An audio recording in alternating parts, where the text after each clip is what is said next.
what's going on? My name is Cole Alexander Crawford. Welcome back to my channel. For today's video, I want to talk to you guys about the Transformers franchise, past, present, and future. So I want to start with number one, the beginning of the franchise. Back in 2007, the very first live-action Transformers film, it was the best very first live action film. I mean, many people loved it. It was a hit. My family loved it and I started to love it. So yeah, it was really, really good. I mean, it had really great reviews at the first beginning when it was a really big hit, because Transformers has been around since 1984. When the very first not live action, but the very first cartoon back in the 80s. Then after the cartoon, there was the cartoon movie, the Transformers the movie, in the year 1986. So it was really good at the very beginning. So after a few years, they started making their own live action film, their very first Transformers live action in 2007. At first, I think the live actions are better, but then I come to term that the classics are better. So I started to love the classics more along with the live actions. But then after Transformers, the live action first one, comes the second one, Transformers Revenge of the Fallen. At first the second Transformers live action film, it was pretty good. I mean, it kept the whole story from the very first one, but it tried to make not many great reviews, but some people still loved it. It was okay.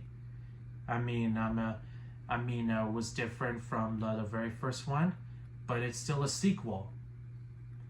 And now after Revenge of the Fallen comes Dark of the Moon, Transformers Dark of the Moon.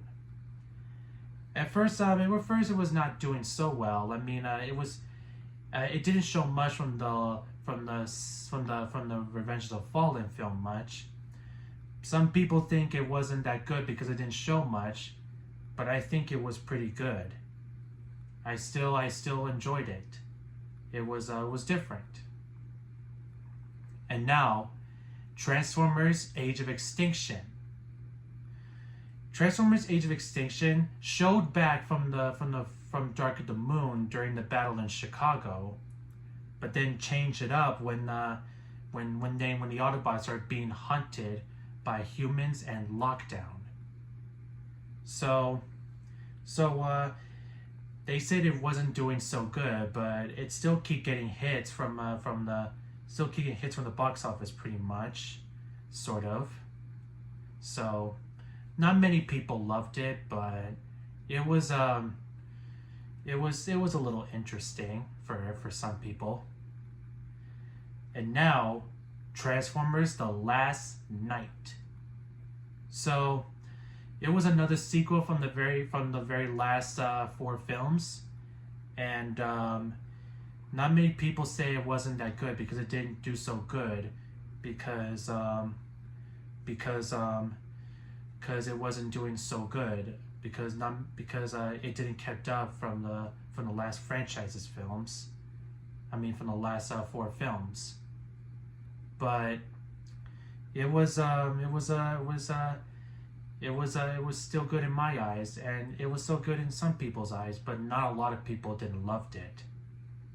But then Michael Bay announced the directors of the last 5 films decided that to leave the directing for good. So yeah, because Transformers The Last Knight was his last directing film.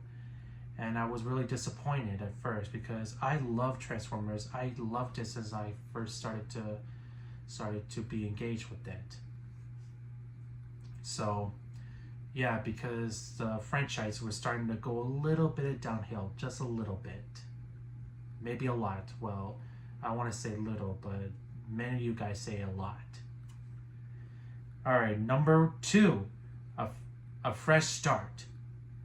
After the last night, Bumblebee got his first very own story. Many people say it's a reboot, but some say it's a prequel. So it was sort of both. So it was a prequel and a reboot. So Bumblebee has always been the face of the very last Transformers films, because Bumblebee has always been around since the very beginning of the very first 2007 film. So they thought they wanted to do a movie that's about him. So Bumblebee got his very own film. And guess what? It was a hit. It made lots of money. Everybody loved it because it was only focusing about him. Only him, because during the beginning he arrived to Earth and then he met a girl named Charlie Winston, something like that. I don't remember her last name, but it shows that he started to learn to connect with humans and starts to have a big heart, even though he doesn't really have a heart. He has a spark. But in the end, he started to go off on his own and start regrouping with the other Autobots. But so it was a really cute prequel. It was a really cute story. I loved it. I still loved it. I really do. I only seen it once in theaters, but it was still good in my eyes. In fact, it was still good in everybody's eyes. Many people, well, not many people, but maybe some people talked about it. So that's good. And now number 3, after 5 years. After 5 years, they finally released another Transformers film, and it's Transformers Rise of the Beast. They haven't made any Transformers films since Bumblebee. And so, Transformers Rise of the Beast, it was sort of good, but it was kind of a little bit failure at the box office. It was kind of a flop. But a little spoiler alert, there was a post-credit about Transformers teaming up with G.I. Joe. So the post-credit was interesting. So it was very interesting seeing Transformers teaming up with G.I. Joe, called Transformers X G.I. Joe or something. And I would love to see that, honestly. I never really watched the G.I. Joe films, but I would like to see G.I. Joe be part of Transformers. So I'm praying for that to happen. So we would love to see that happen. Maybe some of you guys want to see that happen, but I do as well. And now, after Rise of the Beast, number 4, the very first Transformers movie, and it's Transformers 1. And it's another prequel. Of how Optimus Prime and Megatron became enemies. The very first time that we now get to see how Megatron and Optimus Prime became enemies. At first, Optimus Prime wasn't really called Optimus Prime. He was called Orion Pax. Orion Pax was smart, and he had hope, and he was optimistic. He had hope for others, and he never gives up. And for Megatron, he wasn't really Megatron at first. He was called D16. And D16 was an okay character. I mean, he was Orion Pax's best friend, and they were really close at first. But when they discovered the truth of Sentinel Prime was a liar, of really a villain, that Orion says that they have to stop Sentinel and take him to justice for good. But D16 on the other side had vengeance on wanting to kill him and have revenge on him for doing all those horrible things. But Orion disagreed. So at the near end, when Sentinel was defeated, they Optimus Prime became, Orion Pax became Optimus Prime, and now D16 become Megatron, and that's when they became rivals. And now, the birth of the Autobots, when Optimus Prime got the Matrix, was chosen from the other primes, and he started to create the future for Cybertron. And then there was this really end post credit that shows that Megatron is giving the birth of the Decepticons when the High Guard, the Cybertronian High Guard, became the Decepticons and started following him. And that shows that there's going to be a sequel to it, a real sequel to it. So Transformers 1, it had really great reviews. Many people loved it, even the critics. But it was a flop at the box office because it didn't make not much money. So it wasn't really working out as well as we thought it would. Number 5, Hasbro stopped making movies. In November of 2024, well, sort of last year, Hasbro announced that they won't be doing much of the funding of the IPs for the movies, and they said they want to focus on video games. At first I thought it seems like they weren't making any movies anymore, but I believe that they're just taking a break. I know some of you guys think that they might not be making movies. I completely understand your opinions about it, but what I think is that I believe that they're just taking a break. So I find that hope not to be lost, because I remember back then, because they were planning on doing a crossover between G.I. Joe and Transformers, and doing a sequel, Transformers 1.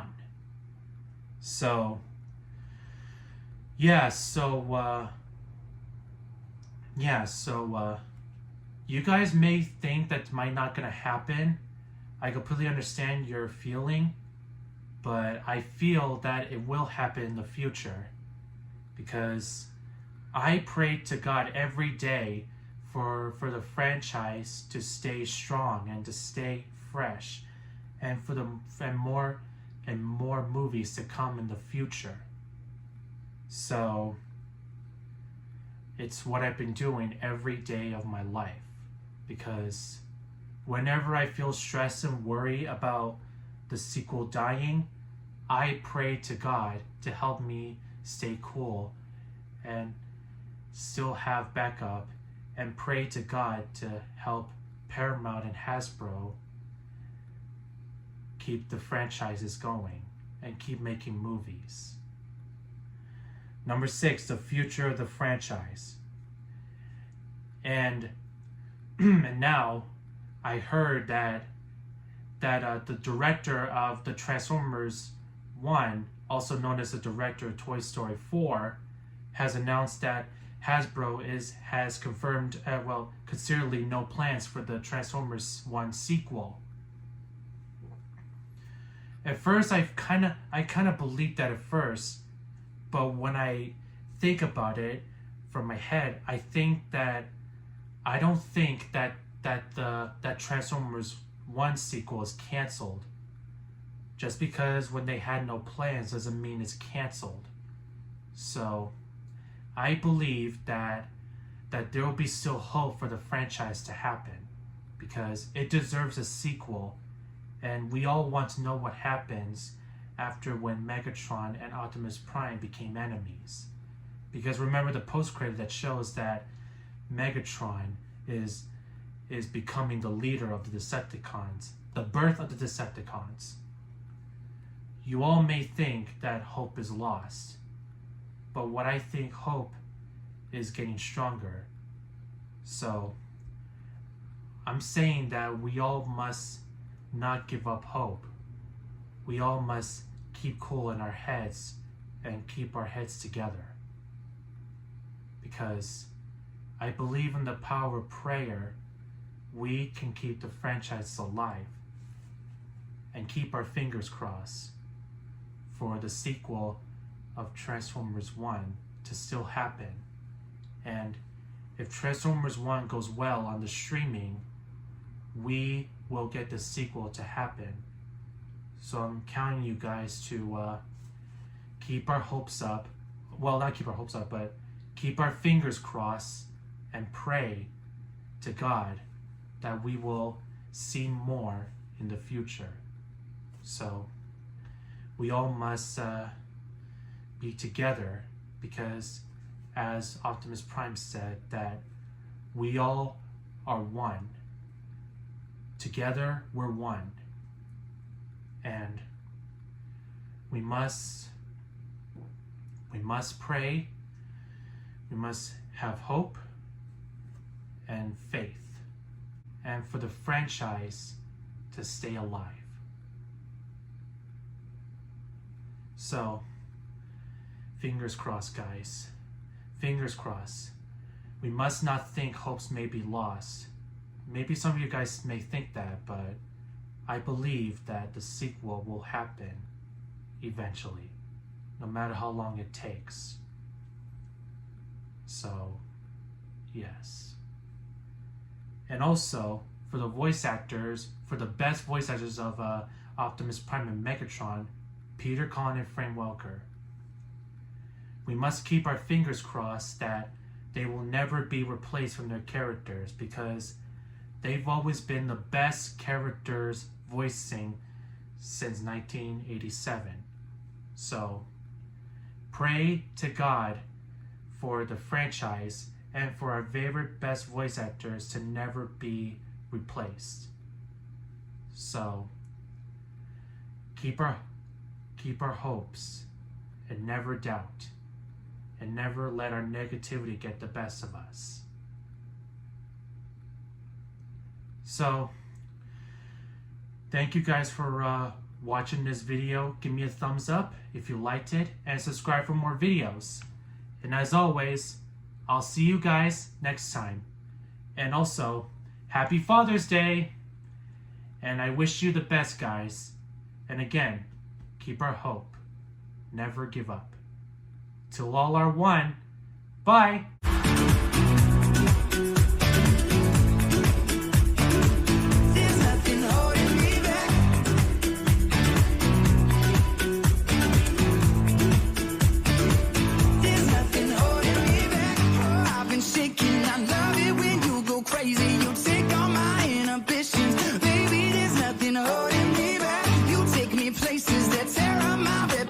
Manipulate my decisions. Baby, there's nothing holding me back.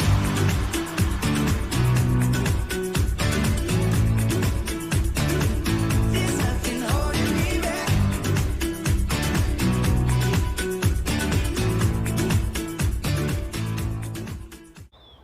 Wow.